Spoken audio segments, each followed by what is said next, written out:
Picture this: a vast mountain range, a gathering of people, and a leader with a mission. The air is thick with anticipation, the sense of something momentous about to occur. The leader, Moses, stands tall, his eyes reflecting the weight of his purpose. The people, the Israelites, watch him with bated breath, their faces mirroring a blend of awe, curiosity, and fear. The mountain, grand and imposing, is Mount Ebal. It looms in the background, its peaks cutting into the sky, its shadow casting an ominous cloak over the gathering.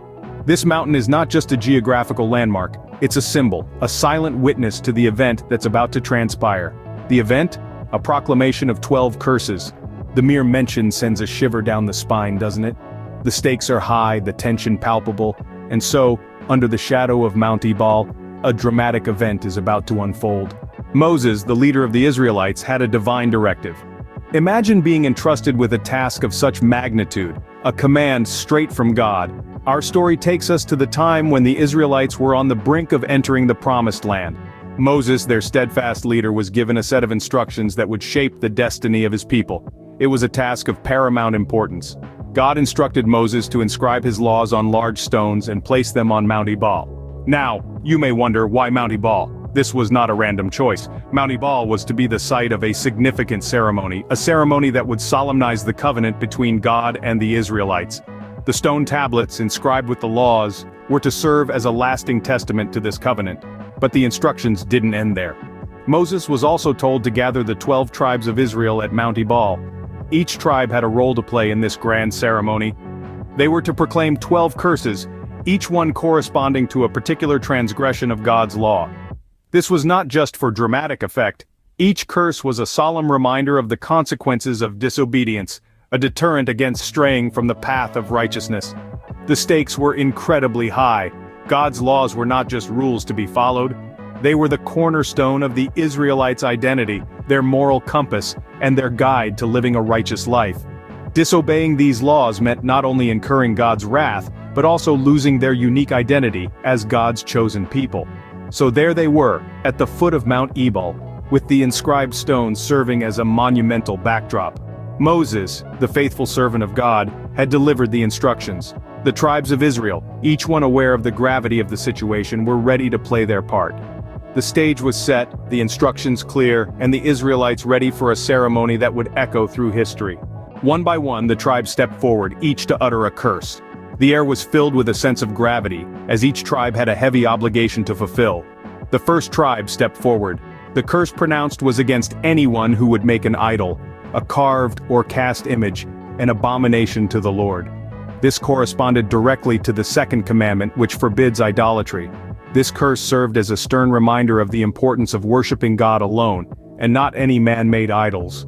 Next, the second tribe presented their curse. It was a curse against anyone who dishonors their father or mother. This was a clear echo of the fifth commandment, emphasizing the importance of respecting one's parents. After all, the family is the foundation of society, and respect for parents is a cornerstone of any healthy community. The third curse followed, against anyone who moves a neighbor's boundary marker.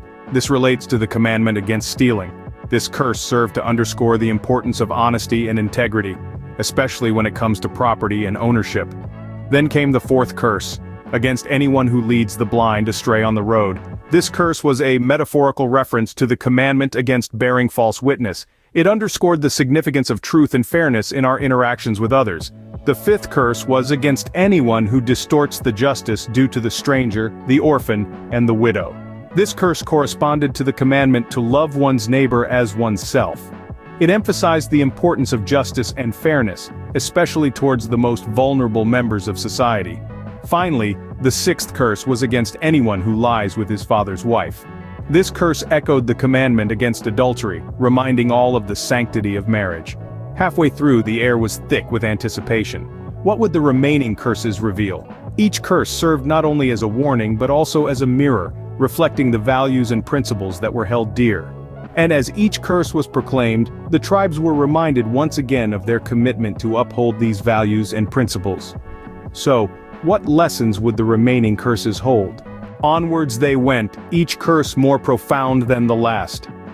As the Israelites stood on the slopes of Mount Ebal, they could feel the gravity of the moment. These weren't mere words, but divine decrees that would shape the course of their lives and their relationship with God. The seventh curse was pronounced a stern warning against any form of deception. It was a clear message that honesty and integrity were intrinsic to the covenant between God and his people. The eighth curse echoed this sentiment, condemning those who would lead the blind astray, both literally and metaphorically. The ninth curse, a stark reminder of the sanctity of family bonds, was a clear denouncement of those who would disrupt the harmony within a family. It was a call to honor and respect the familial ties that bind us together. The 10th curse took this a step further, extending the principle of respect and honor to our neighbors and community. It was a call to uphold the values of empathy and kindness, to recognize the humanity in everyone around us. The 11th curse, targeted at those who would take another's life, was a stern reminder of the sanctity of life and the heavy price of violence. It was a call to peace, to respect the divine gift of life. Finally, the 12th curse was declared. It was a comprehensive admonition against any kind of disobedience to God's commandments. It was a reminder that obedience to God wasn't just about avoiding specific misdeeds, but about living in accordance with his principles and teachings. With the final curse spoken, a profound silence fell upon Mount Ebal. The Israelites stood, contemplating the weight of these curses, understanding that they were not just prohibitions, but guides to a righteous life. The air was thick with the solemnity of the moment, a shared understanding that their future actions would carry significant consequences. With the final curse spoken, a profound silence fell upon Mount Ebal. The echoes of the curses had barely faded when the reality of their implications took hold. The Israelites, standing in the shadow of Mount Ebal, felt the weight of their actions and the solemnity of their commitment. This event, this proclamation of 12 curses, was not just a display of divine authority, it was also a pivotal moment in their journey as a nation. The aftermath rippled through their lives, shaping their actions and decisions. The curses served as a potent reminder of the divine laws they were expected to uphold, and the consequences of straying from the righteous path.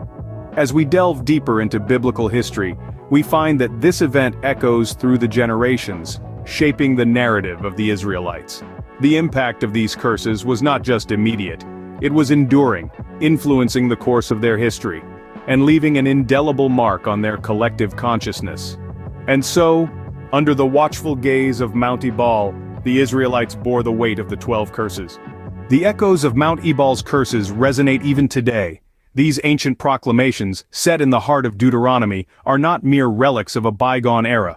Rather, they serve as timeless reminders of the consequences of losing our moral compass.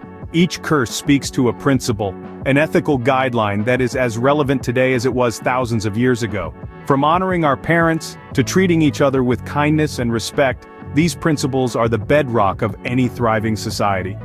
They challenge us to question our actions and guide our decisions, even when no one is watching. In the end, the story of Mount Ebal is not just about the 12 curses.